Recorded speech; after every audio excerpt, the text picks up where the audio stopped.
Good morning बच्चों। आज हम पढ़ेंगे लेसन नंबर ए का प्रमुख बिंदु है मौर्य प्रशासन। यानी मौर्य जो वंशज था उन्होंने किस प्रकार शासन किया, किस तरह से राजा केंद्रीकृत शासन व्यवस्था के रूप में अकेला राजा शासन करता था और उसी के द्वारा किए गए कि उसके समय में किस प्रकार उसके शासन का विस्तार से वर्णन किया गया है, जिसमें बताया है कि मौर्य प्रशासन। देखिए, मौर्य काल में भारत में पहली बार केंद्रीकृत शासन व्यवस्था की स्थापना हुई। केंद्रीकृत शासन कहते हैं जिसमें राजा का ही निर्णय सर्वमान्य होता है। तो भारत में पहली बार पूरे भारत पर अकेले मौर्य वंश का निर्णय होने लग गया। सत्ता का केंद्रीकरण राजा में होते हुए भी वह निरंकुश नहीं होता था। यानी कि केंद्रीकरण शासन था राजा का, लेकिन निरंकुश नहीं था। निरंकुश का मतलब है कि राजा आलसी नहीं था। राजा बड़ी शासन व्यवस्था को निगरानी से देख रेख में रखता था। कौटिल्य महान अर्थशास्त्री रहे हैं कौटिल्य। तो कौटिल्य ने राज्य के 7 अंग निर्दिष्ट किए हैं, जिसमें राजा, अमात्य, जनपद, दुर्ग, कोष, सेना और मित्र बताया गया है। राजा द्वारा मुख्यमंत्री व पुरोहित की नियुक्ति उनके चरित्र की भलीभांति जांच के बाद ही की जाती थी। इस क्रिया को उपदा परीक्षण कहा जाता था। ये लोग मंत्रिमंडल के अंतरंग सदस्य थे। मंत्रिमंडल के अतिरिक्त परिषद मंत्री भी होता था, जो एक तरह से मंत्री परिषद था। जिसके बाद यहाँ बताया गया है केंद्रीय प्रशासन, कि केंद्रीय प्रशासन की निगरानी किस प्रकार होती थी, किस प्रकार इसको शासन को बांट रखा था। तो अर्थशास्त्र में, यानी कौटिल्य के द्वारा लिखी गई पुस्तक अर्थशास्त्र में 18 विभागों का उल्लेख है, जिन्हें तीर्थ कहा गया है। तीर्थ के अध्यक्ष को महामात्र कहा गया है। सर्वाधिक महत्वपूर्ण तीर्थ थे मंत्री, पुरोहित, सेनापति और युवराज। फिर समाहर्ता, इस कार्य का राजस्व इसका कार्य राजस्व एकत्र करना, आय व्यय का ब्यौरा रखना था, वार्षिक बजट तैयार करना था। देखिए, समाहर्ता 1 नंबर के प्रश्न में कई बार आ चुका है बोर्ड में कि समाहर्ता क्या है। तो जैसे हमारे वित्त मंत्री होता है वर्तमान में, वैसे ही पहले राजा के शासन में एक राजस्व एकत्रित करने वाला प्रमुख पद होता था, जो आय व्यय का ब्यौरा रखता था और प्रतिवर्ष बजट तैयार करता था। उसको कहा जाता है समाहर्ता। शनिदाता कोषाध्यक्ष, साम्राज्य के विभिन्न भागों में कोष गृह और अन्नागार बनवाना। अर्थशास्त्र में 26 विभाग अध्यक्षों का उल्लेख है, जैसे कोषाध्यक्ष, शीताध्यक्ष, कृषि पण्याध्यक्ष, व्यापार सूत्राध्यक्ष, कताई बुनाई लूना अध्यक्ष, बूचड़खाना, विविध अध्यक्ष, चारागाह, लक्षणाध्यक्ष, मुद्रा जारी करने वाला, मुद्रा अध्यक्ष और पोतवाक्य और बंधनागार अध्यक्ष, आठवीं जो वन विभाग का प्रमुख इत्यादि युक्त व उपयुक्त महामात्यता अध्यक्षों के नियंत्रण में निम्न स्तर के कर्मचारी होते थे। तो ये कर्मचारियों की नियुक्ति की जाती थी। फिर प्रांतीय शासन, यानी कि देश को प्रांतों में बांट रखा था शासन व्यवस्था को। तो अशोक के समय तो मगध साम्राज्य के 5 प्रांतों का उल्लेख मिलता है, जिसमें उत्तरापद तक्षशिला को और अंतर्विराष्ट्र उज्जैनी, कलिंग, तोसली, दक्षिणापद श्रोणगिरी और मध्य देश में पाटलिपुत्र प्रांतों का शासन राजवंशीय कुमार या आर्यपुत्र नामक पदाधिकारियों द्वारा होता था। प्रांत विषयों में विभक्त थे। अलग अलग प्रांतों को विषयों में बांट रखा था, जो विषय पतियों के अधीन होते थे। जिले का प्रशासनिक अधिकारी स्थानिक होता था, जो समाहर्ता के अधीन था। प्रशासन की सबसे छोटी इकाई का मुखिया गोप था, जो 10 गांवों का शासन संभालता था। समाहर्ता के अधीन प्रदेश के नामक अधिकारी भी होता था, जो स्थानिक गोप व ग्राम अधिकारियों के कार्यों की जांच करता था। नगर शासन, जो नगरों में शासन व्यवस्था बताई जाती है कि नगरों में भी शासन को बांट रखा था।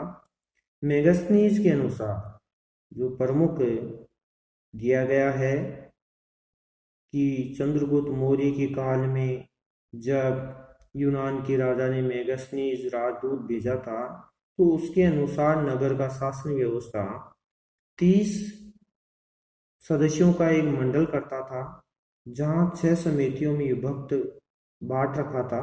प्रथम समिति उद्योग शिल्पियों का निरीक्षण और द्वितीय समिति में विदेशियों की देखरेख करना और तीसरी समिति में जन्म मरण का लेखा जोखा करना और चतुर्थ समिति में दे रखा है व्यापार वाणिज्य देखना। तो पांचवी समिति में निर्मित वस्तुओं के विक्रय का निरीक्षण करना और छठी समिति विक्रय मूल्यों का 10वां भाग बिक्री करके रूप में वसूलना। प्रत्येक समिति में 5 सदस्य होते थे। इस प्रकार नगर में 30 सदस्यों का एक मंडल होता था और एक समिति में 6 सदस्यों को बांट रखा था, यानी कि 6 सदस्य नियुक्त किए जाते थे और प्रमुख छठी समिति 6 समितियों में बांट रखा था और प्रत्येक समिति में 5 सदस्य होते थे। फिर है सैन्य व्यवस्था कि सैनिकों को किस तरह से व्यवस्थित कर रखा था चंद्रगुप्त मौर्य और अन्य राजाओं ने जो शासन करते थे। कहते हैं कि सेना के संगठन हेतु पृथक सैन्य विभाग था जो 6 समितियों में विभक्त था। सैन्य विभाग को भी 6 समितियों में बांट रखा था। इसमें भी प्रत्येक समिति में 5 सदस्य होते थे। ये समितियां सेना के 5 विभागों की देखरेख करती थी। ये 5 विभाग थे: पैदल सेना, अश्व सेना, हाथी, रथ सेना तथा नौसेना।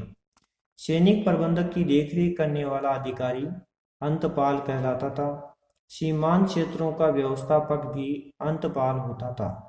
मेगस्थनीज जो लिखी गई पुस्तक थी मेगस्थनीज की इंडिका, तो इंडिका में लिखी गई बातें हैं कि इंडिका जो पुस्तक है उसके अनुसार चंद्रगुप्त मौर्य के पास 6 लाख पैदल सेना, 50,000 अश्वारोही सेना, 9,000 हाथी थे तथा 800 रथों से सुसज्जित विराट सेना थी। यानी विराट यानी बहुत बड़ी सेना थी, ये चंद्रगुप्त के पास थी। न्याय व्यवस्था, उस समय न्याय व्यवस्था के रूप में देखिए कि न्याय कैसे होती थी। सम्राट न्याय प्रशासन का सर्वोच्च अधिकारी होता था। निचले स्तर पर ग्राम न्यायालय होते थे तथा जहां ग्रामीण और ग्रामवर्ग अपना निर्णय देते थे। इसके ऊपर संग्रहण, द्रोणमुख, स्थानीय और जनपद स्तर के न्यायालय होते थे। सबसे ऊपर पाटलिपुत्र का केंद्रीय न्यायालय था। ग्राम संघ और राजा के न्यायालयों के अतिरिक्त अन्य सभी न्यायालय 2 प्रकार के थे, जिसमें देखिए 2 प्रकारों में 2 प्रकार बताए गए हैं: धर्मस्थलीय और कंटक शोधन न्यायालय। धर्मस्थलीय जो न्यायालय हैं कि वहाँ धर्मांतरण उनका प्रमुखतः न्याय करते थे। तो देखिए धर्मस्थलीय न्यायालय में, इन न्यायालयों में निर्णय का कार्य धर्मशास्त्र में निपुण 3 धर्मस्थ या व्यवहारिक और 3 अमात्य करते थे। धर्मस्थलीय एक प्रकार की दीवानी अदालत होती थी। चोरी, डाके व लूट के मामले, जिन्हें सास कहा गया है, भी धर्मस्थलीय अदालतों में रखे जाते थे। कुवचन, मानहानि, मारपीट के मामले भी धर्मस्थलीय न्यायालय में ही लाए जाते थे, जिन्हें वाक पारुष्य या दंड पारुष्य कहा गया है। फिर है कंटक शोधन न्यायालय। तो कंटक शोधन न्यायालय में फौजदारी अदालतें होती थी। ये फौजदारी अदालतें थी 3 प्रदेशित तथा 3 अमात्य मिलकर राज्य तथा व्यक्ति के मध्य विवादों का निर्णय करते थे। नगर न्यायाधीश को व्यवहारिक महामात्र तथा जनपद न्यायाधीश को रज्जु कहते थे। चाणक्य के अनुसार कानून के 4 मुख्य अंगों में बांट रखा था कानून को, जिसमें धर्म, व्यवहार, चरित्र और शासन।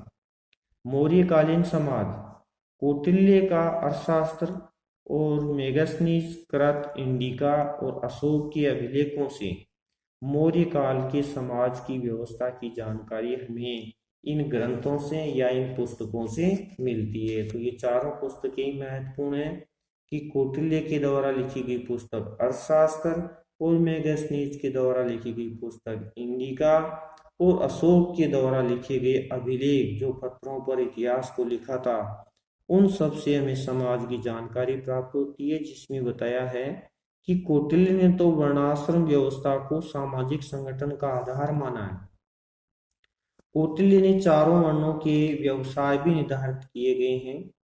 4 वर्णों के अतिरिक्त कौटिल्य ने अन्य जातियां, 4 वर्ण जो ये दिए हैं। जैसे उनमें कुछ जातियां थी, निषाद, पारसव, रथखार, सता, वैदेहक, सूद, चांडाल आदि का उल्लेख भी किया है। ये निम्न स्तर की जातियां थी जिनका सबसे विस्तार से उल्लेख बताया गया है।